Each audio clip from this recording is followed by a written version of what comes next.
In a bid to continue pressing for the release of Mazen Nnamdi Kanu, the leader of the indigenous people of Biafra, IPOB, from the dungeon of the Zoological Republic, DSS, earlier today, the IPOB legal team had submitted and served the appeal court's order to release Mazen Nnamdi Kanu to the Department of State Security Service in Abuja. One might ask, is it the DSS that is in control of the Zoological Republic law? Is the DSS the presidency? Wonderful people, men and women of good conscience, and lovers of freedom all over the globe. We welcome you back once again to a new digest this day. This is Nico Obi channel, where we bring you reliable news across Biafra land and beyond. And of course, we must say good morning, good afternoon, and good evening, depending on your time zone. We always want to bring you the latest information as regards to things that are going on in Biafra land, as well as IPOB restoration projects, as well in the Zoological Republic, Africa, and near the world. We maintain our stand that the IPOB legal team, the IPOB leadership, and every indigenous people of Biafra have been working so seriously to see how things will go well. Today, the legal team of the indigenous people of Biafra visited the DSS in Abuja and presented a copy of the court's order, that's the IP court ordered, and the ruling of the judgment between Mazen Nnamdi Kanu, the leader of indigenous people of Biafra, and the Zoological Republic. You know, it took place on Thursday, the ruling, but it was today that this copy of the ruling was submitted. So we're going to watch out and see what happens today, what happens tomorrow, what happens in next 2 days to find out what the situation entirely is going to be. Wonderful people, we encourage you to hit the subscribe button as well and to share our videos. Give us a thumbs up should you like what we are doing here. The indigenous people of Biafra, IPOB, is currently carrying out their demonstration in United Kingdom. They want people to know, and when I mean United Kingdom, I am talking precisely in England. Currently, they are working since 2 days ago, making the world know what we are going through. And this is a very good development because the IPOB never let up. They continue doing their best. They continue making sure that the real restoration that we are talking about will take place as soon as possible. They never relented. On following that, the former U.S. ambassador to Nigeria, John Campbell, has cautioned the Zoological Republic authorities against the far-reaching implications of flouting the appeal court judgment order, which discharged and acquitted the leader of the indigenous people of Biafra, IPOB, Mazen Nnamdi Kanu, of all the count charge preferred against Mazen Nnamdi Kanu by the Zoological Republic.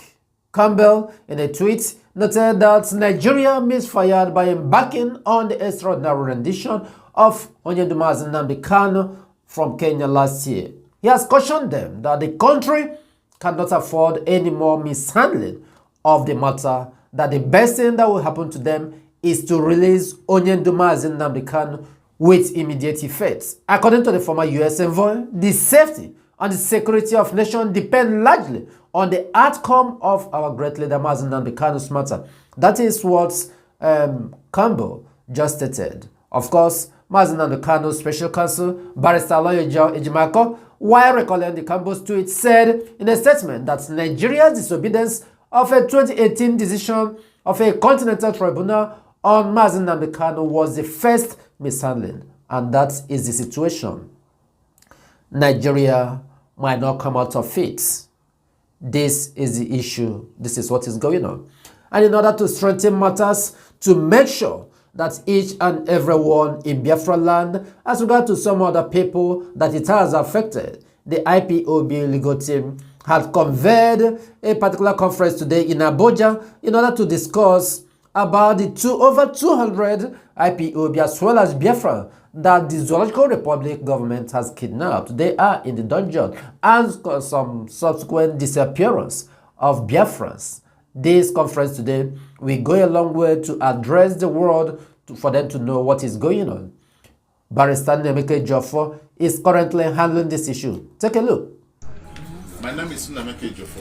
I'm a lawyer, one of the lawyers representing Mazen Nnamdi Kanu and the indigenous people of Biafra. This press conference is to bring to the forefront the very despicable challenges we face in this country, and that is talking about enforced disappearance of persons who were arrested by. Yes, we brought you the peripheral aspect of it, but in all, we are telling you that IPOB has been working, is still working, and will be working hand in hand with the legal team. We will achieve a great victory as we continue marching forward. On following that, as the indigenous people of Biafra, IPOB is doing their best to make sure that Biafra land will be a peaceful place, that people will have human dignity, that all our dignity will be restored in Biafra land. IPOB, all they are doing is to make sure that Biafra is positioned in the best way it will, health, financially, economically, anything that has to do with a civilized society is what IPOB intend to build in Biafra land, and that is the reason why we say that there must be Biafra. As this is going on today, and the effort of IPOB to bring a developed society for our people. In Imo State, the Abuja group that is being sponsored by the Zoological Republic, the FG, as well as some state actors, in other words, some of the governors in the eastern region, they have gone in large number and they have invented a place called the Biasog community in Olu, in West Olu local government area of Imo State. According to reports that we are receiving, the Begu personnel first raided a community called Aji, and they adopted so many people, innocent youths, and they took them to an unknown destination. This is what is going on in Imo State and some other places in Biafra land. The Abuja, in conjunction with the DSS, the military, because inside that Abuja, you'll find all these people there. They have continued taking the youths in Biafra land because they intend to reduce the population of youths in Biafra land. Well, we want to bring you more information as things continue unfolding. We want you to stay tuned as this is continue working hard, because it is necessary that our people pull our resources together to make sure that this insecurity, that this lot of issues and threats that's being caused by the Zoological Republic, federal government is being put to halt with their allies of those state governments in the name of the governors and some other political elements in Biafra land. Turn around, that's what is going on in Biafra land today, and maybe some other parts of the Zoological Republic in the area of the Middle Belt. We want you to take a sound information to know as regard to the flood. What is the cause of this flood? So many people have said, but those who doesn't really have the first-hand information. But the idea is that this flood that is that started going on since 2012, there is a reason behind it. We will analyze it with time, and you will come to understand the reason for this flood. But just first, hear the situation as regards to Cameroon and the Zoological Republic. This dam that is causing this menace in Nigeria is a Cameroonian dam that is called Legdo. It was built in 1977, okay? And there is an agreement they had with Nigeria when they were building this dam, that Nigeria is also going to build a counterpart dam that is called Dancing Hausa Dam. Okay, this dam we are supposed to be 2.5 size of this Lado dam that Cameroon has built already. Yes, that Cameroon has built.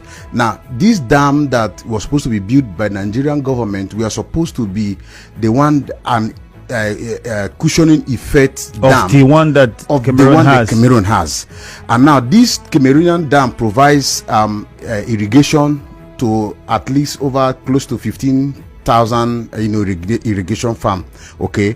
And these own dam also supposed to provide irrigation to states like Adamawa, Benue, and all around that region. Yes, and also provide about 300 megawatts of electricity to that environment.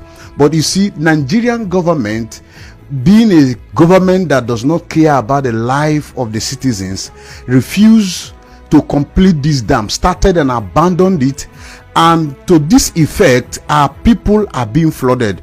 When Cameroon, and in 2013, Nigeria entered into another another agreement with Cameroon that at least before you open this dam, because when there is an overflow, after it was opened in 2012, I think the first flood. Yes, in 2013 they had an agreement, and this agreement is that when the Cameroon dam is full and wants to release the excesses, that they should inform Nigerian government. For me, this is an irresponsibility, as long as I'm concerned, that the government chooses for Cameroonian government to inform them of when to open a dam and to prepare for the consequences, instead of building and completing a dam that they started since 1981. So it brings us to why we're asking this question, because we're aware that there is this work that can be done to completely avert the crisis that we're facing now. So why is the government not looking at doing it, one?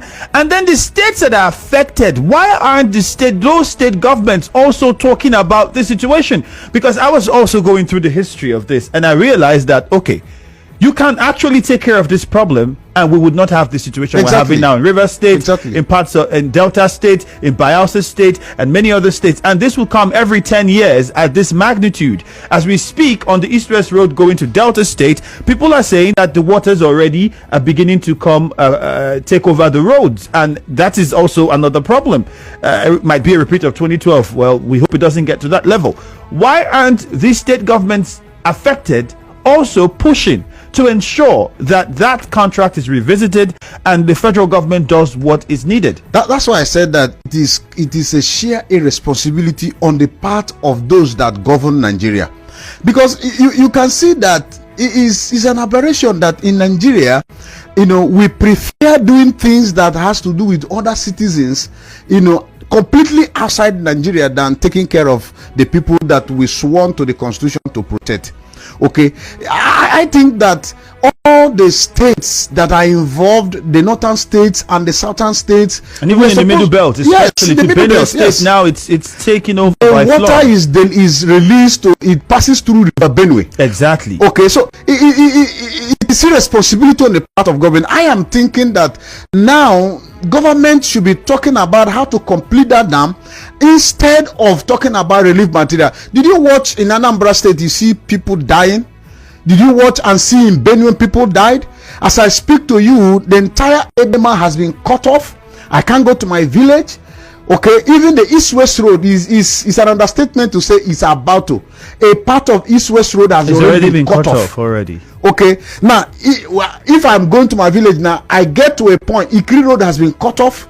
If I get to a point, you have to use canoe. In fact, you don't need to even drive your vehicle back home. You get to a point, you use canoe and cross over, and then you continue. You get to another point, to use canoe and cross over. Look at to further buttress the irresponsibility of the government. If you get to Ibocha Bridge is directly opposite Nigerian Ajip Oil Company, okay, where that tank facilities are. Now if you get to that bridge, there is a bridge there that has been built for over how many years, and now water overruns that bridge as a matter of annually. And now River State government, as a promise, as a electionary promise, told us that we are going to build another road, which they have been constructing since 7 years in office and have not completed. And if you get to that part of the bridge, the other side of the extension of the bridge is also constructed at a level where water also overruns it. It's irresponsibility. Okay, now that part of Emema is cut off.